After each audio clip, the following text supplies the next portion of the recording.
esperar aqui um celular ligado, aqui é o áudio. Tô gravando aqui. Você passa para ela depois? Passo.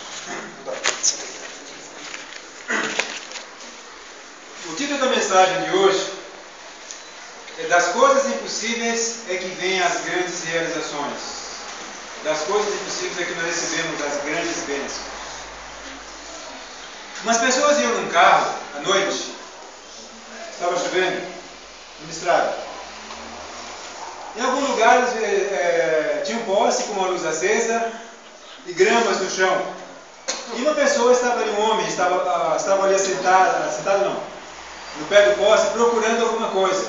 Ele batia com a mão, ia para um lado, ia para o outro, e eles viram que ele estava procurando alguma coisa. Então eles falaram, vamos ajudar esse homem a procurar o que ele está procurando. Desceram, foram lá e perguntaram, o que você está procurando? Ele falou, a chave da minha casa. Tá bom, vamos procurar. E ficaram lá, bateram com as mãos em volta do poste, onde tinha luz em todo lugar. Depois falou, você tem certeza que você perdeu a chave aqui? Ele falou, não, mas aqui é o único lugar que tem luz. Então era mais fácil para achar a chave. Então, às vezes, a gente procura as coisas onde está mais fácil. Todo mundo quer sempre o que está mais fácil. E consegue alguma coisa, às vezes, fácil. Mas, geralmente, as melhores coisas são as mais difíceis. E, de preferência, as impossíveis. As fáceis todo mundo faz. As difíceis, muita gente faz. Mas pouca gente consegue fazer as coisas impossíveis. E é o nosso desafio. Conseguir as coisas impossíveis. Vamos dar uma olhada no texto do livro?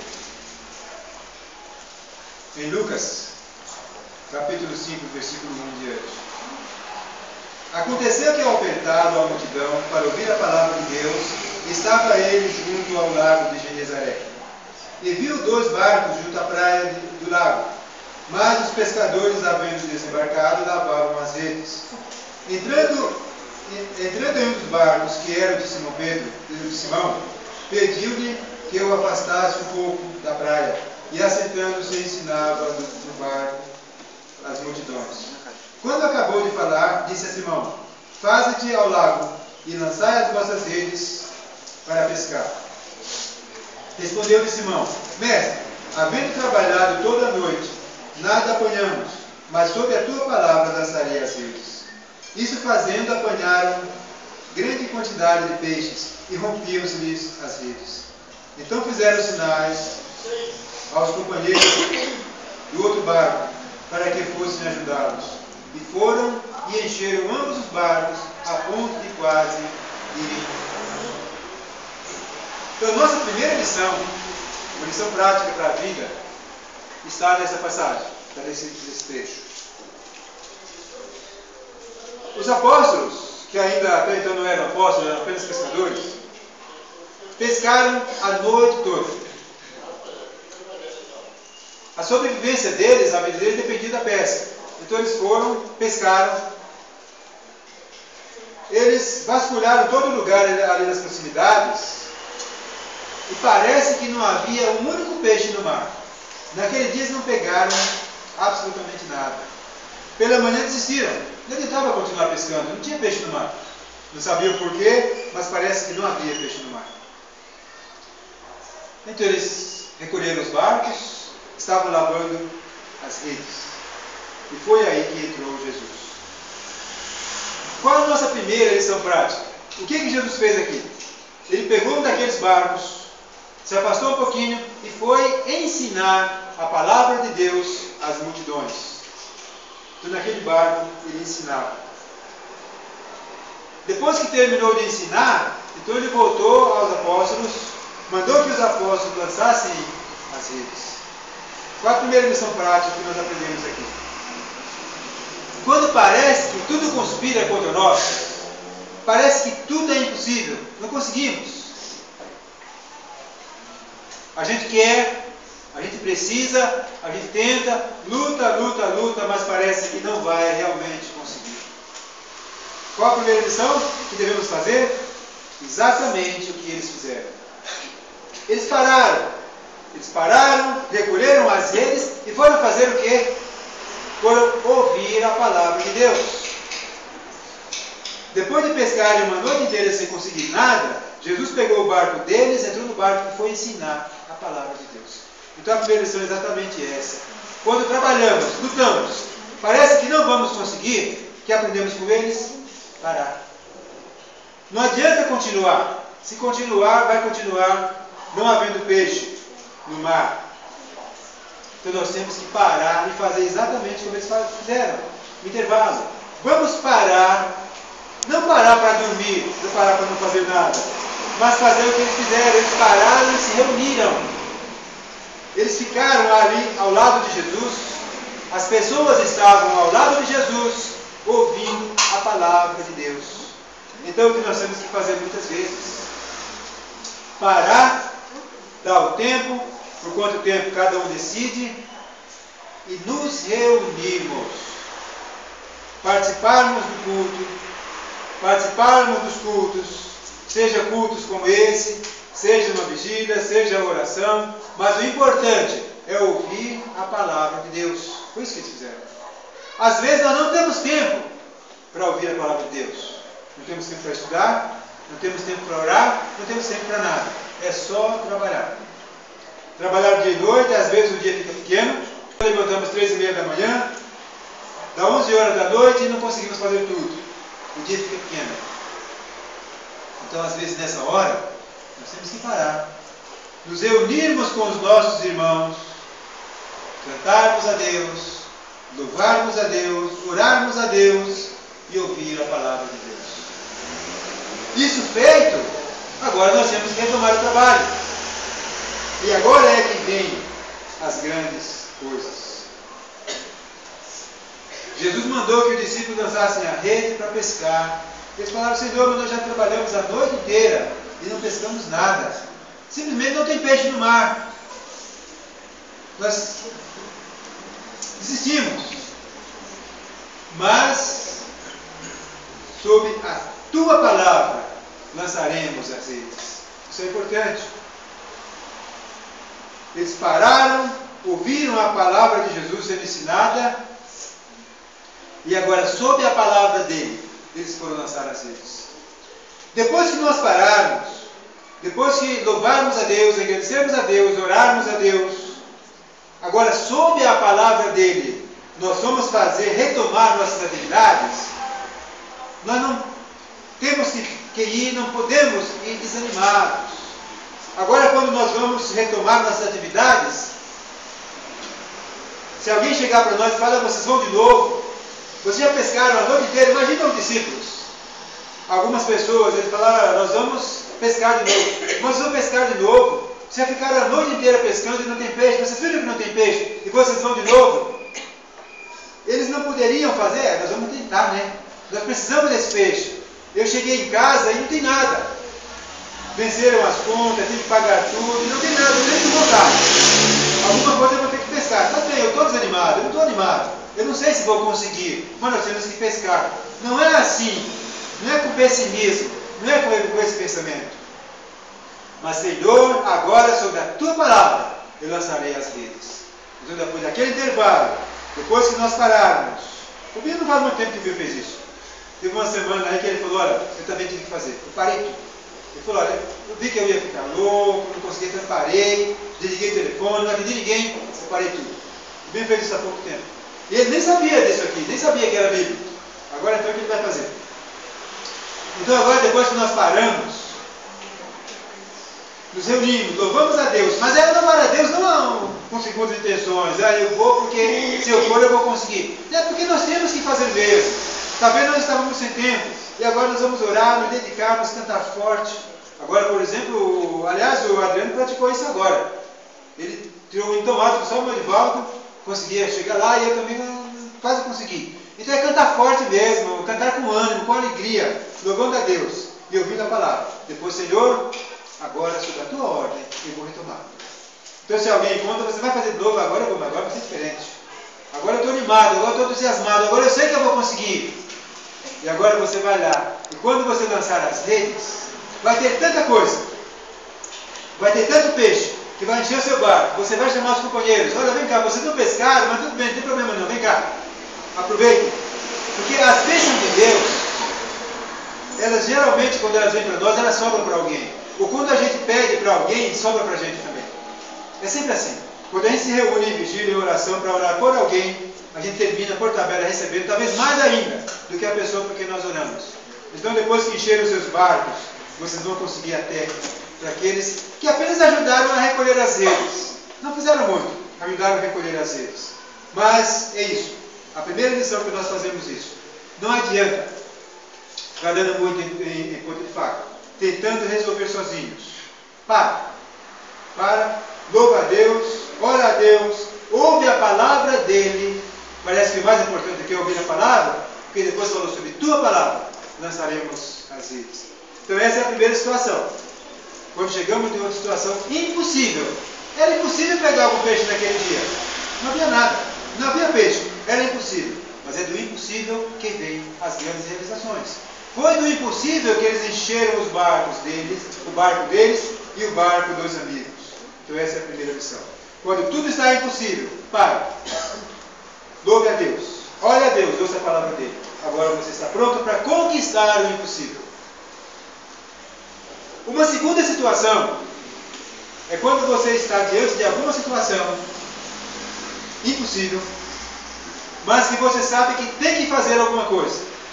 Só que você não sabe o que fazer e menos ainda como fazer. Já ficou numa situação dessa? Você vai ficar um dia. Então, quando você estiver diante de uma situação que você sabe, é impossível. Puxa vida, é impossível, mas eu vou ter que fazer alguma coisa. O quê? Não sei. O que você tem que fazer? Vamos. Eu não gosto muito de ficar lendo, mas vamos abrir nossas Bíblias em 2 Reis, capítulo 4.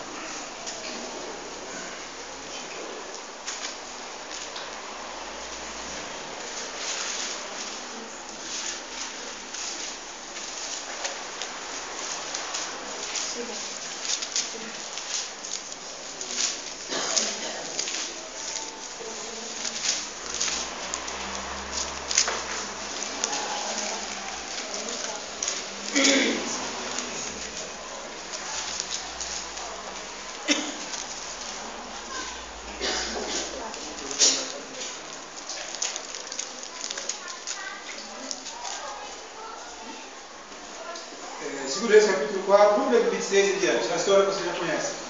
Vamos ler do 26 em diante. Vamos ler do 25. 2 Reis 4, 25. Partiu ela, pois, e foi ter com o homem de Deus ao monte Carmelo. Vendo-a de longe, o homem de Deus disse a Geazi, seu moço: Eis aí a sunamita, corre ao seu encontro e diz-lhe: Vai tudo bem contigo, com o teu marido e com o menino? Ela respondeu: Tudo bem. Chegando ela, pois, ao homem de Deus, ao monte, abraçou-lhe os pés. Então se chegou Geazi para arrancá-la. Mas o homem de Deus lhe disse: Deixa, porque a sua alma está em amargura. E o Senhor me encobriu, e não me manifestou. Disse ela: Pedi ao meu Senhor a meu filho? Não disse eu. Não me enganes? Disse o profeta a Geazi: Cinge os lombos, toma o meu bordão contigo e vai. Se encontrares alguém, não o saudeis. Se alguém te saudar, não respondas. Põe o meu bordão sobre o rosto do menino. Porém disse a mãe do menino: Tão certo como vive o Senhor, e vive a tua alma, não te deixarei. Então ele se levantou e a seguiu. Geazi passou adiante dele e pôs o bordão sobre o rosto do menino. Porém não houve nele voz nem sinal de vida. Então voltou e encontrou-se com Eliseu e lhe deu aviso e disse: O menino não despertou. Tendo o profeta chegado à casa, eis que o menino estava morto sobre a cama. Então entrou, fechou a porta sobre eles ambos, e orou ao Senhor. Subiu à cama, deitou-se sobre o menino, e pondo a sua boca sobre a boca dele, e os seus olhos sobre os olhos dele, as suas mãos sobre as mãos dele, se estendeu sobre ele, e a carne do menino aqueceu. Então se levantou e andou no quarto uma vez, de lá para cá, e tornou a subir. E se estendeu sobre o menino, expirou 7 vezes e abriu os olhos. Então chamou a Geazi e disse: Chama a sunamita. Ele a chamou. E apresentando-se ela ao profeta, este disse: Toma o teu filho. Ela entrou, lançou-se aos pés dele e prostou-se em terra. Tomou o seu filho e saiu. uma situação impossível, não era difícil, era uma situação impossível. Eliseu estava lá quietinho, chegou a sunamita, de longe ele já percebeu que ela não estava bem, alguma coisa estava errada com ela. Ela chegou para ele e falou que o filho estava morto. Ele podia ter falado para ela, bom, o filho morreu, o menino morreu, paciência, isso acontece às vezes. Pessoas morrem, o que se pode fazer? Mas ele não se contentou com isso. Ele sabia que ele tinha que fazer alguma coisa. Ele viu que a alma da mulher estava angustiada e ele tinha que fazer alguma coisa. Mas o quê? Ressuscitar a criança? Aliás, essa ideia parece que passou pela cabeça dele. Uma ideia absurda. Como ressuscitar alguém? Em toda a vida dele, ele nunca viu alguém ressuscitar alguém. Elias não tinha ressuscitado ninguém, que ele tivesse conhecimento, não havia ressuscitado ninguém. Mas passou aquela ideia pela cabeça dele. Eu acho que eu vou ter que ressuscitar essa criança. Mas como? Então ele não sabia o que fazer nem como fazer, mas tinha que fazer alguma coisa. O que ele fez? Ele mandou o menino, o moço dele, vai até lá, coloca o meu bordão sobre o menino. Ele esperava realmente que a criança fosse reviver com aquilo? Não, não esperava. O menino voltou e falou para ele, olha, a criança não tem sinal de vida nele. Ele não ficou decepcionado, porque ele sabia que a criança não ia ressuscitar assim. Ele mandou o menino não porque ele esperasse que a criança fosse ressuscitar com ele colocando o bordão ali. Essa é a segunda lição prática que nós temos que aprender. Quando chegarmos numa situação como essa, temos que fazer alguma coisa, não sabemos o que e nem como, chegou o momento de fazermos o que Eliseu fez. O que ele fez? Ele mandou o menino na frente porque ele queria ficar sozinho. Ele queria ter uma palavra com Deus. Espera aí, Senhor. Só que aí teve um probleminha que a sunamita falou, olha, eu não vou te largar. Não adianta, eu não vou com o menino e também não vou embora deixar você aqui, eu ficar com você. Então, tudo bem, já que ela quis ficar, mas ele queria ter um encontro sozinho com Deus. No primeiro caso, nós tínhamos que nos reunir com a igreja, para trabalhar, para orarmos juntos, cantarmos juntos, ouvirmos juntos a palavra. Mas agora ele tinha que ficar sozinho com Deus. Primeiro, ele era profeta. E como um profeta, ele tinha que revelar as coisas para as pessoas. E Deus precisava revelar para ele, ele não inventava nada. Então Deus revelava as coisas para ele e ele ia e falava para as pessoas as coisas que Deus havia revelado. Mas nesse caso, Deus não revelou para ele. Ele falou para o menino, a alma dessa mulher está angustiada até a morte. Mas Deus me escondeu. Ele não me revelou. E ele queria ter uma conversinha com Deus a sós. Senhor, o Senhor não me revelou o que aconteceu com essa mulher? Então ele precisava ficar sozinho. Você sabe que tem horas, essa é uma lição prática que nós temos que aprender, tem hora que nós precisamos ficar sozinhos com Deus. Tem hora que você precisa ficar sozinho, nem com a sua esposa, e nem com o seu esposo. Você tem que ficar realmente sozinho no quarto. Fala para a esposa, olha, eu não posso ser incomodado, eu não quero ser incomodado, eu vou orar. Aí para você, não, hoje eu quero ficar sozinho com Deus. Você vai falar coisas para Deus que nem a sua esposa pode ouvir. Talvez ela vai falar coisas para Deus que nem você pode ouvir. Então tem hora que você precisa ficar sozinho e falar com Deus tudo o que você quiser. Você está sozinho, ninguém vai te ouvir. Você não precisa ficar escolhendo palavras. Senhor, mas aquela mulher está com a alma angustiada e o Senhor não me revelou. O que aconteceu? Fiz alguma coisa errada? O Senhor não está mais comigo, eu não sou mais seu profeta, predileto? Então você pode realmente falar com Deus tudo o que você quiser, sem ninguém ouvir. Você sabe que tem coisas que as pessoas não podem ouvir. Coisas que nós vamos falar com Deus que as pessoas não podem ouvir. Você sabe que tem pessoas fofoqueiras? Você sabia que existem pessoas fofoqueiras, irmãos fofoqueiros? Tem pessoas que chegam na igreja, pedem oração. Pedem oração, não estou falando daqui, não, tá, pessoal? Isso aí acontece em todo lugar. Alguém pede oração, irmãos? Vamos, eu quero pedir oração, não é por mim não, mas eu quero pedir oração pela nossa irmã Aparecida. Sei lá, nossa irmã Aparecida, ela está com problema, irmãos. Vamos orar por ela, que ela está com problema. Eu fiquei sabendo, parece, eu não sei de nada, mas parece que o marido dela andou fazendo alguma coisa aí. Vai precisar orar muito por ela. Ora pelo marido dela também. Tá bom, irmãos, vamos orar pela nossa irmã Aparecida. Ah, sabe, olha, eu vi, parece, eu não sei de nada, mas parece que ele engravidou uma menina. E acho que essa menina é menor. Tá bom, vamos orar. Então aquela pessoa não está querendo realmente pedir oração pela irmã Aparecida. Está querendo fazer fofoca. Tanto é que nós temos que ficar sozinhos, orar a Deus. Outras vezes é na oração, ele não faz o pedido, mas ele ora. Senhor, abençoe nossa irmã Aparecida. Você sabe da dificuldade dela, ela está com um problema muito sério, né? Dá o juízo para o marido dela, ele foi se envolver com aquela mulher, parece que ele engravidou a menina. Senhor, abençoe. Quer dizer, ele não pede oração, não tem coragem de falar, mas na oração ele conta para a igreja inteira o que aconteceu com aquela família. Então tem pessoas que são fofoqueiras e gostam de espalhar as coisas. Então nós temos que orar a Deus. E tem coisas, assim como essa, por exemplo, que você tem que ficar sozinho. Se você estiver com a sua esposa e você falar essas palavras, a pessoa não é Aparecida, aí depois que sair dali, fala, a Aparecida está com problema, o que aconteceu com ela?